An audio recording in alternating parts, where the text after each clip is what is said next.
Meiosis also doesn't make body cells.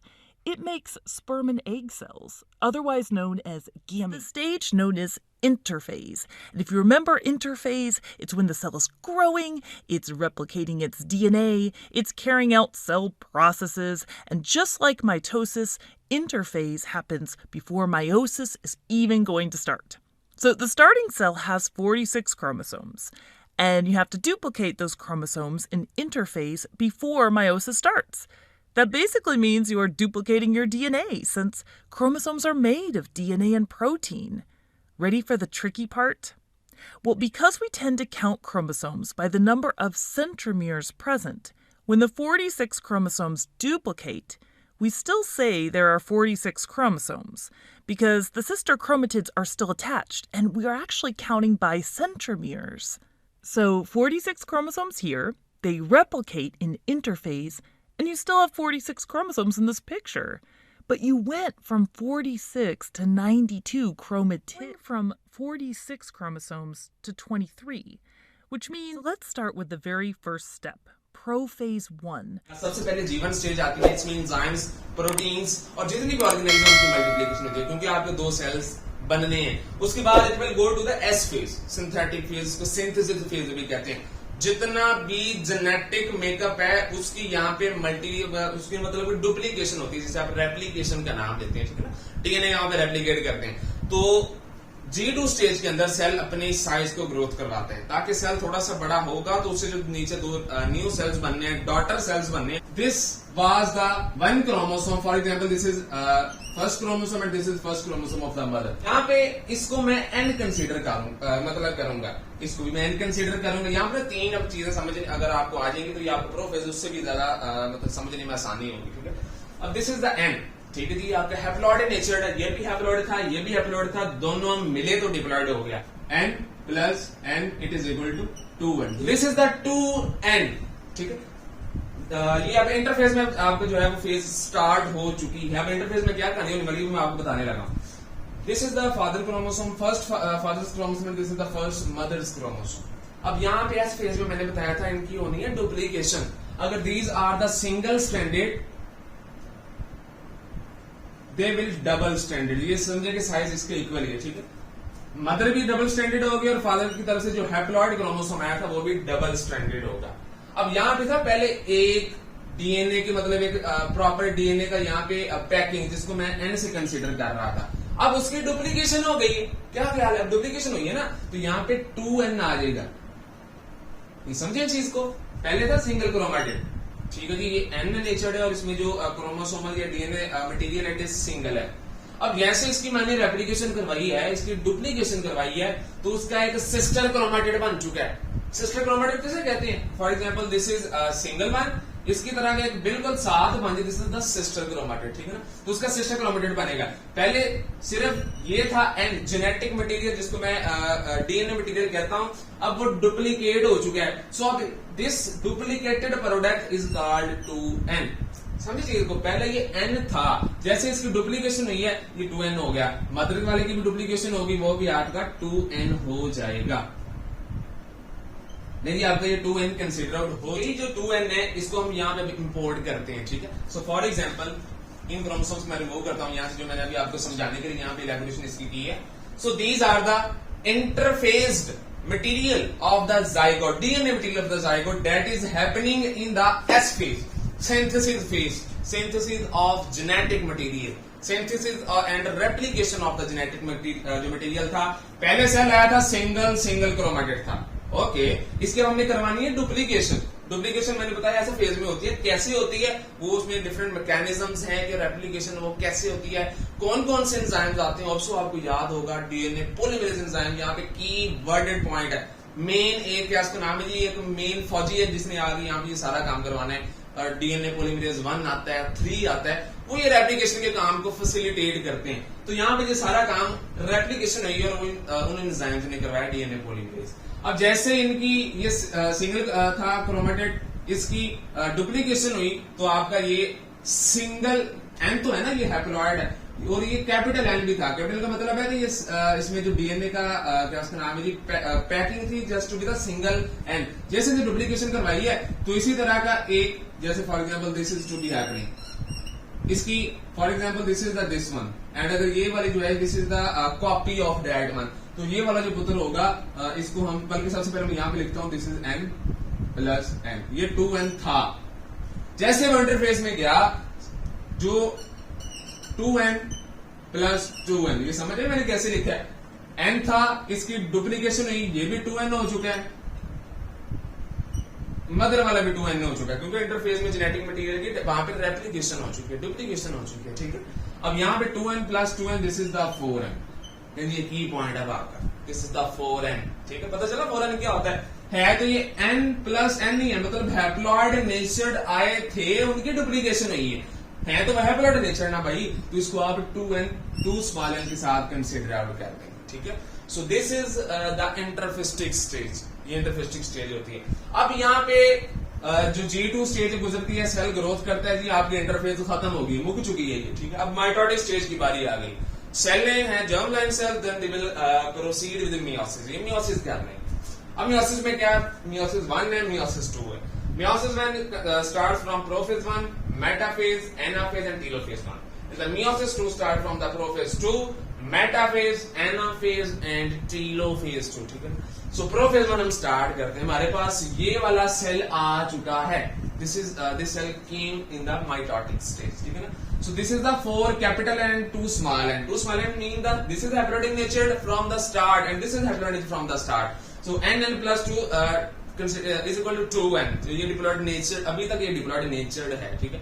अब यहाँ पे ये n था, इसकी डुप्लीकेशन इंटरफेस में, डुप्लीकेशन के बाद यहाँ पे रेप्लिकेशन के बाद जो n था, इसी तरह के एक यहाँ बना एक यहाँ बना, जो n था वो 2n ये भी हो गया, 2n ये भी हो गया, तो इसको मैं यहाँ पे इस तरह 2n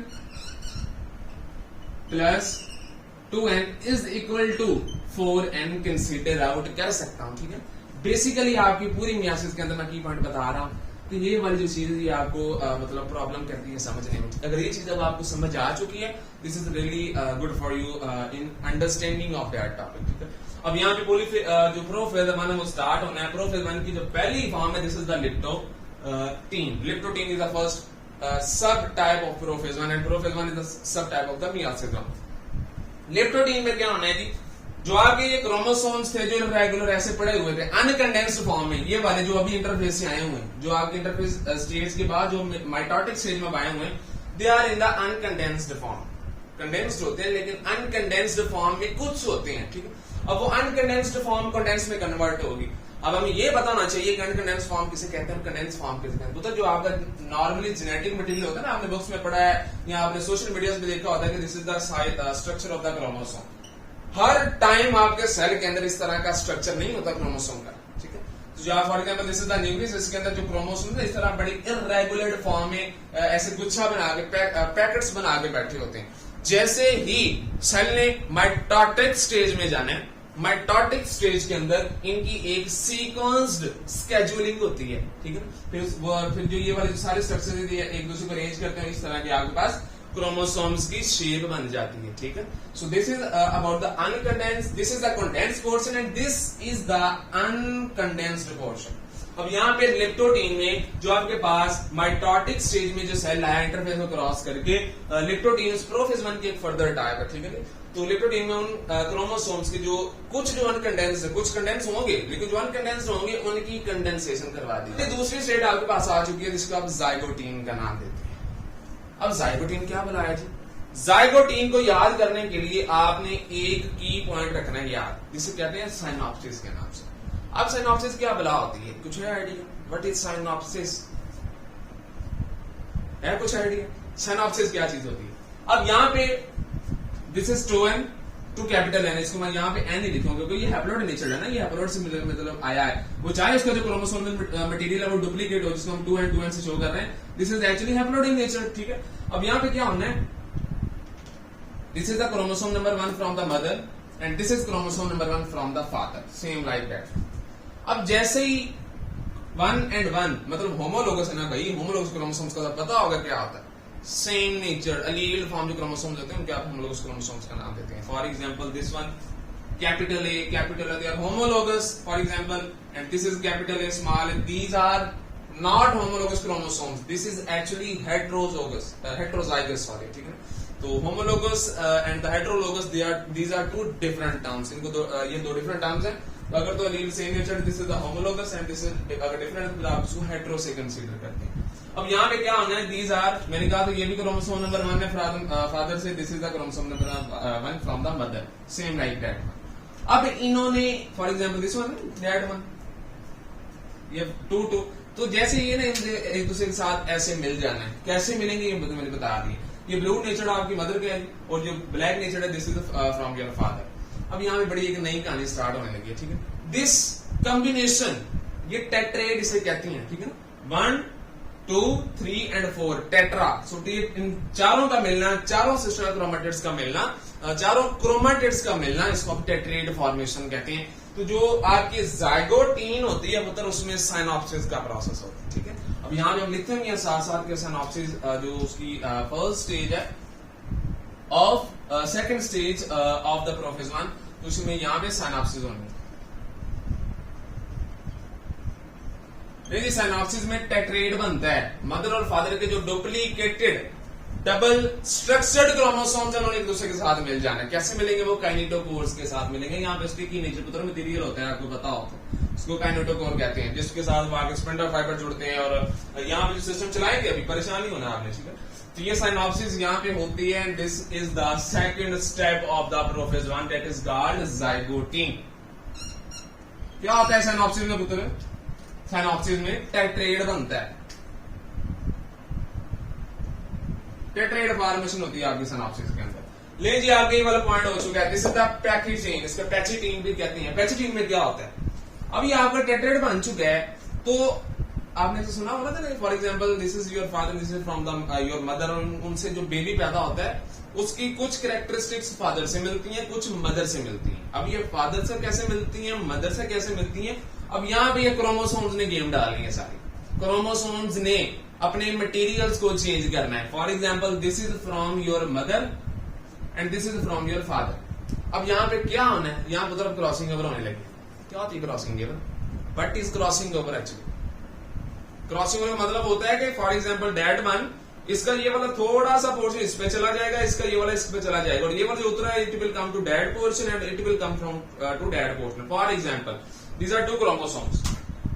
क्रॉसिंग ओवर करवाने लगा मैं, क्या होना है? इसका जो ढक्कन उतार के मैं इसको लगा दूंगा और इसका इसको लगा दूंगा. This is the crossing over, ठीक है ना.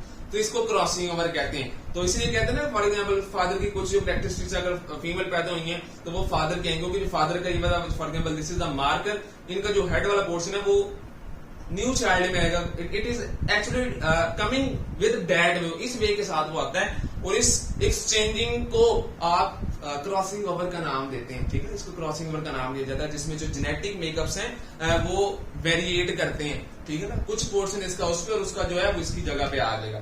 ट्रांसलोकेशन का नाम सुना होगा, इसको आपने म्यूटेशन से कंसीडर, आपने उसको रिलेट नहीं करना. तो ये ट्रांसलोकेशन का वहां पे ना कुछ इस तरह का प्रोसेस होता है. Translocation, for example this is the father chromosome, this is from the mother chromosome. अब यहाँ पे क्या होने लगा? फॉर एग्जाम्पल क्रॉसिंग करवाने लगा हूं, इसका थोड़ा सा पोर्शन उतरेगा, it will come to that area, वो इस एरिया में आ जाएगा. फॉर एग्जाम्पल मदर के जो फादर का मदर का क्रोमोसोम है इस पे इस तरह आ जाएगा, और जो मदर का है वो इस तरह फादर के साथ एक्सचेंज हो जाएगा. नहीं समझिए बात आप? इसी तरह ये चारों सिस्टर क्रोमोसोम्स अपने आप को इस तरह मेंटेन करेंगे. ये वाला इनसे जो ब्लैक पोर्शन उतरा है it will come to the that point, mother's chromosome. तो इसको आप क्रॉसिंग ओवर एक्चुअली नाम देते हैं. जितनी भी औलाद और वालिदैन में वेरिएशन पुत्र आती है, it come to that crossing over point, ठीक है ना. ये क्रॉसिंग ओवर वाले पॉइंट में आती है. क्रॉसिंग ओवर में जो मदर के क्रोमोसोम और फादर के क्रोमोसोम एक दूसरे के साथ मेल मिलाप करते हैं, और मेल मिलाप में क्या होता है? इसका कुछ पोर्शन उसके मतलब उसको दे दिया जाता है, उसका कुछ पोर्शन इसको दे दिया जाता है. और आने वाली न्यू जनरेशन है, अगर तो उसमें फॉर एग्जाम्पल दिस पोर्शन, तो ये उसकी कैरेक्टरिस्टिक उसकी फादर के साथ मिलेंगी. अगर it is to that portion consider करें तो उसको इस वाले की जो कैरेक्टरिस्टिक्स होंगी वो मदर के साथ मिलेंगे. मदर के साथ क्यों मिलेंगी? क्योंकि यहाँ पे क्रॉसिंग ओवर में मदर का जो क्रोमोसोम था उसका कुछ पोर्शन इसके ऊपर आगे अटैच हो गया था, और इस अटैचमेंट को आप क्रिस क्रॉस क्रॉसिंग ओवर का नाम देते हैं, ठीक है. So this is the pachytene. Pachytene is the third sub step of the prophase one. लेकिन फोर्थ स्टेप अब आ चुकी है, इसमें क्या होगा, डिप्लोटीन. डिप्लोटीन क्या बोला है, डिप्लोटीन में क्या होता है, क्याजमेटा होता है. क्याजमेटा की फॉर्मेशन होती है. क्या होता है, स्पिंडल्स हैं, स्पिंडल्स इनको ऐसे एक दूसरे के साथ पकड़ेंगे. ठीक है, ये स्पिंडल्स क्या करेंगे, इन चारों को अलग करेंगे. मिसाल देता हूं आपको, एक दूसरे के साथ ऐसे जुड़े हुए थे, मैं ये दोनों आज स्पिंडल्स हैं. जैसे मैं इधर आऊंगा, इस स्पिंडल को अलग कर देंगे, तो ये जो आपकी अलग फॉर्मेशन होती है ना, separation, movement of tetrads into two dividing stages. जैसे ये फॉर एग्जांपल है, तो इसका मदर वाला लहदा हो जाएगा, फादर वाला लहदा हो जाएगा, तो आपके पास पुत्र ये वाली स्टेज आ जाती है. ठीक है, तो इसकी जो थर्ड हमने पढ़ी थी अभी, this was the crossing over. हम साथ लिखते भी जाएंगे ताकि हमें अंडरस्टैंड करने में ज्यादा प्रॉब्लम ना हो.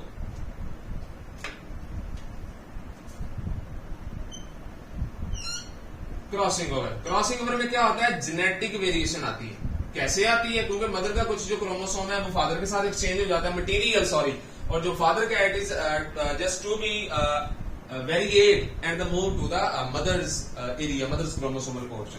अब यहाँ पे जैसे ही पुत्र सेपरेशन होनी है, this is the crossing over. Crossing over में जेनेटिक्स मटेरियल जो मेकअप्स हैं वो थोड़े से एक दूसरे के साथ वेरिएट करते हैं. फोर्थ स्टेज है वो भी साथ ही लिखते हैं अभी, क्याजमेटा की फॉर्मेशन. अब क्याजमेटा फॉर्मेशन क्या होती है, अभी मैं बता के हटा हूं कि क्याजमेटा फॉर्मेशन क्या होती है. क्याजमेटा फॉर्मेशन के अंदर हमेशा आपके जो क्रोमोसोम्स होते हैं, जो टेट्रेड बना होता है, वो दो डिवाइडिंग स्टेज में होता है. मदर अलग हो जाता है, जो फादर मतलब सेपरेट हो जाता है. So this is the fourth crossing over. Third and fourth one is chiasmata formation.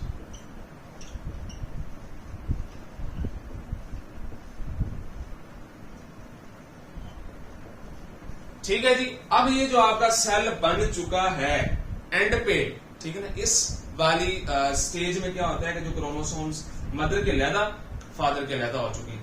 अब यहाँ पे एक नई चीज यहाँ पे मैं करने लगा जो भी आपको समझ आ जाएगी. अभी भी जो मदर का है, this is haploid nature and this is the father haploid nature. ठीक है सर, आपने 2n क्यों लिखा था, वो तो 2n में ऐसे तो लिखा सी, तो यहाँ पे सिंगल क्रोमेटिड यहाँ पे है. ठीक है, यहाँ पे डुप्लीकेशन हुई थी इंटरफेज में, तो मैंने इसको 2n से कंसीडर कर लिया था. जैसे डुप्लीकेशन के बाद आया प्रोसेस इंटरफेटिक स्टेज में, ये 2n स्टेज था. अब यहाँ पे 2n नहीं है ना, वो तो सिस्टर क्रोमेटिड्स है ना, दो, तो इसको मैं ये भी 2n नेचर्ड है और ये भी 2n नेचर्ड है. चाहे वो हैप्लॉइड है लेकिन 2n नेचर्ड है, डबल स्ट्रक्चर्ड हैप्लॉइड है. तो यहाँ पे नई चीज आ गई, नई टर्म आ गई, double structured haploid. This was single structure haploid and this is the double structured haploid, जिसको मैं 2n से भी कंसीडर कर सकता हूँ. Haploid means n and जो double structures mean 2n. Double structured क्या मतलब है, इसको जो क्रोमोसोम मटेरियल था वो रेप्लिकेट हुआ था, डुप्लीकेट हुआ था पुत्र. ठीक है, so this is about the diplotene. अब डिप्लोटीन की ये सारा पुत्र, ये भी चीज बता दो कि ये सारा स्टेप होता है, ये मैंने भी कहानी बताई है आपको, ये सारी क्रोमोसोम्स के अंदर होती है. एक्चुअली क्रोमोसोम्स क्रोमोसोम न्यूक्लियस के अंदर होती है. ठीक है, अब प्रोफेज वन में आपको पता है जो न्यूक्लियस है वो ब्रेक करता है, तो अब न्यूक्लियस की जो मेम्ब्रेन्स हैं, न्यूक्लियर इनवेल्प है, वो ब्रेक करना स्टार्ट कर देगी. ठीक है ना, वो किसमें होगी, this is the fifth step of the prophase one, that is called diakinesis. ठीक है, ये डायाकाइनेसिस होती है. डायाकाइनेसिस में क्या होता है, जितनी भी न्यूक्लियर मेम्ब्रेन है न्यूक्लियस के अराउंड वो डीजनरेट होना स्टार्ट हो जाती है. सो ये भी बहुत इंपॉर्टेंट पॉइंट है कि सर कौन आया ये डीजनरेट करवाने के लिए, कैसे पता चला है ये डीजनरेशन होनी है, ये बताने लगा हूं. बेटा ये जो न्यूक्लियस मेम्ब्रेन की डीजनरेशन होती है ना, इसमें डिफरेंट एंजाइम्स आते हैं. होप्स आपने कुछ इसमें पढ़े भी होंगे. एक एंजाइम का नाम होता है जी न्यूक्लियस इनवेल्प. नाम से पता चलता है कि एएसई लगा दे तो एंजाइम हो, जो कि न्यूक्लियर मेम्ब्रेन को आगे डीजनरेट करेगा. दूसरे का नाम होता है H3A, हिस्टोन 3A एंजाइम. ये भी आगे उस जो मटेरियल ये सारा न्यूक्लियस के अंदर है, तो इसकी यहाँ पे ये डीजनरेशन होना स्टार्ट हो गई. ठीक है जी, दिस इज द डायाकाइनेसिस प्रोसेस. इसमें एक और भी एंजाइम होता है जिसको आप ल्यूमिना के तौर पे कंसीडर आउट करते हैं. ये एंजाइम भी यहाँ पे आके न्यूक्लियस मेम्ब्रेन की डीजनरेशन करवाता है, न्यूक्लियर मेम्ब्रेन की डीजनरेशन करवाता है. ले जी, हमारा ये पॉइंट अब क्लियर हो. Move into metaphase 1. In metaphase 1, think of the M as standing for middle. The chromosomes are now going to be in the middle of the cell. It's a little bit different, though, from mitosis because these chromosomes are going to be in pairs in the middle of the cell. So it's not a single file line. They're in pairs in the middle. Now, during anaphase 1, think of A for away because the chromosomes are going to be pulled away by the spindle fibers. Then we end with telophase 1, where you have two newly formed nuclei, and it becomes obvious that you're going to end meiosis 1 with two new cells. Cytokinesis follows with splitting the cytoplasm. But we're not done yet. On to meiosis 2. The very first step in meiosis 2 is prophase 2.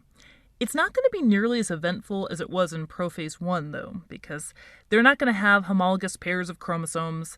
They also are not going to have this amazing process called crossing over. That doesn't happen again in prophase 2. You have your chromosomes, and the spindles are starting to form like they did in prophase 1, but prophase 2 is just not as eventful of having that process of crossing over. In metaphase 2, remember, think M for middle, the chromosomes are going to line up in the middle. This time, though, they are in a single file line. They are not in pairs like they were in metaphase 1. Anaphase 2, remember A for away, but this time it's the chromatids that are going to be pulled away by the spindle fibers. In telophase 2, you can see the nuclei reforming, and you can also see that the two cells have divided. There's going to be 4 cells forming. Cytokinesis will follow to completely split the cytoplasm. Now, keep in mind that meiosis in males produces sperm cells, and in females it produces egg cells.